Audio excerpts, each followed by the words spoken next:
मैं वीरा साथीदार नागपुर से आया हूं और भीमा कोरेगांव शौर्य दिन प्रेरणा अभियान की तरफ से हम लोगों ने विभिन्न जाति धर्मों के लोगों के साथ, विभिन्न संगठनों और संस्थाओं के प्रतिनिधियों के साथ और विभिन्न शहरों से आए लोगों के साथ जो एक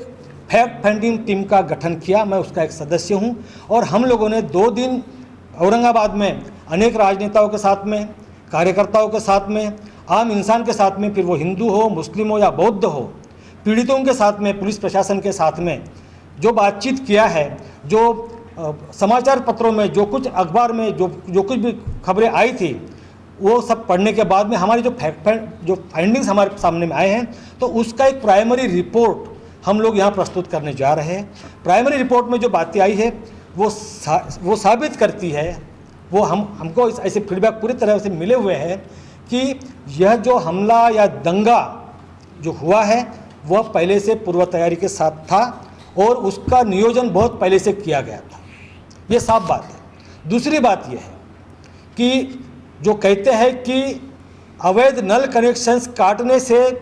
मुस्लिम लोग भड़के और दंगा भड़का, इसमें कोई तथ्य नहीं है, क्योंकि उसके 3-4 दिन पहले वो नल काटे गए थे, जबकि क्रांति चौक से लेकर शाहगंज तक जो भी अवैध नल कनेक्शन है, मुख्य जलवाहिनी को लेकर उसके सभी कनेक्शंस काट देने चाहिए, अवैध नल कनेक्शंस, और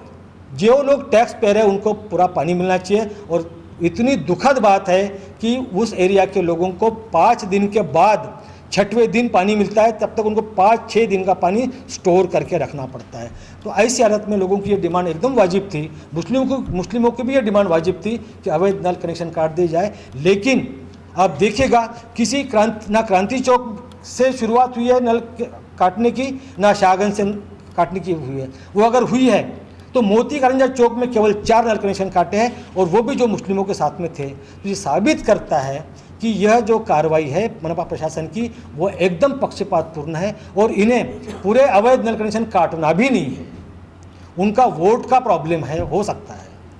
तो यह एक बात है। तो ये नल का जो स्टोरी है वो तो एकदम फेल्योर स्टोरी है। दूसरी बात है कि शाहगंज में राजा बाजार में जो आम बेचे गए थे वो आम खराब थे, इसलिए वापस करने गए, कुछ पैसे मांगने गए, इसलिए झगड़ा हुआ। यह भी बात बेबुनियाद है। झगड़ा हुआ था, लेकिन वह झगड़ा दोनों समाज के लोगों ने मिलकर, दोनों समाज के नुमाइंदों ने मिलकर, कार्यकर्ताओं ने मिलकर, दोनों में एक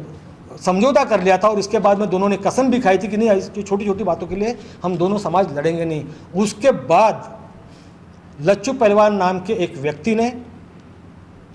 अपने भतीजों को ले जाकर और कुछ लोगों को ले जाकर फिर झगड़ा फसाद किया और एक मामला खड़ा कर दिया उसको, और एक रंग देने की कोशिश हुई।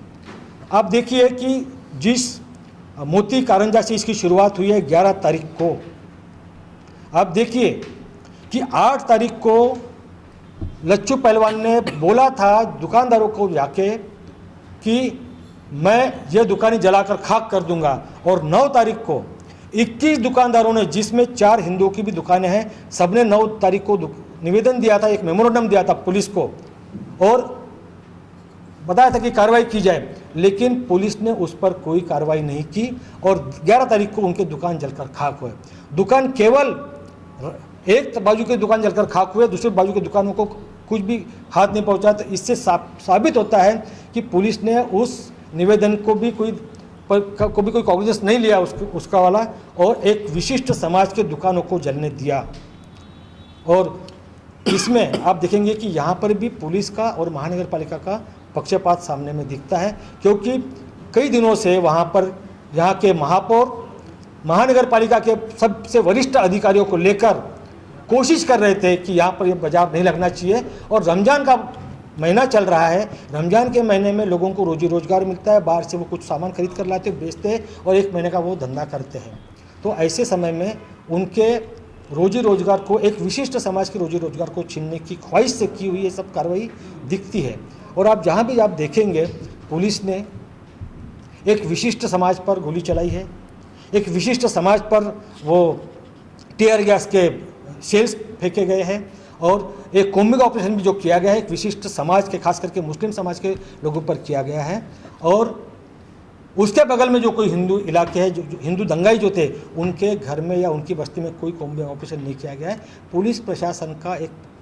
जो एक तटस्थ भावना जो होनी चाहिए थी उसमें साफ नदारत है। और ऐसा लोगों की एक भावना हो सकती है कि पुलिस किसी एक विशिष्ट समूह के साथ में है, और ये उन लोगों का कहना है कि हमने कई वीडियो क्लिप्स पर या कई चैनल्स पर ऐसे इन चीज़ों को देखा है, और ये पुलिस की और उन आरोपियों की मिलीभगत है। और यह भी देखा गया है कि एक विशिष्ट समूह के नेता ही, विशिष्ट पार्टी के नेता ही ज़्यादातर बहुत ही एरोगेंटली और एक विशिष्ट जाति समूह के खिलाफ वाली भाषा का इस्तेमाल कर रहे हैं, और वो कह रहे हैं कि हम विशिष्ट समूह के, हम हिंदू के नेता हैं, जबकि वो संविधान की कसम खाकर ये कहते कि हम इस देश के सांसद हैं। आपकी डिमांड्स क्या है? हमारी डिमांड ये है कि जो सबसे पहले तो डिमांड ये है कि जो गोलीबारी में जो लोग मयत हुए हैं उनके परिवार को 50 लाख रुपए मुआवजा सरकार ने देना चाहिए। जो गोलीबारी में जख्मी हुए हैं उनको 5 लाख रुपए का मुआवजा देना चाहिए, और जो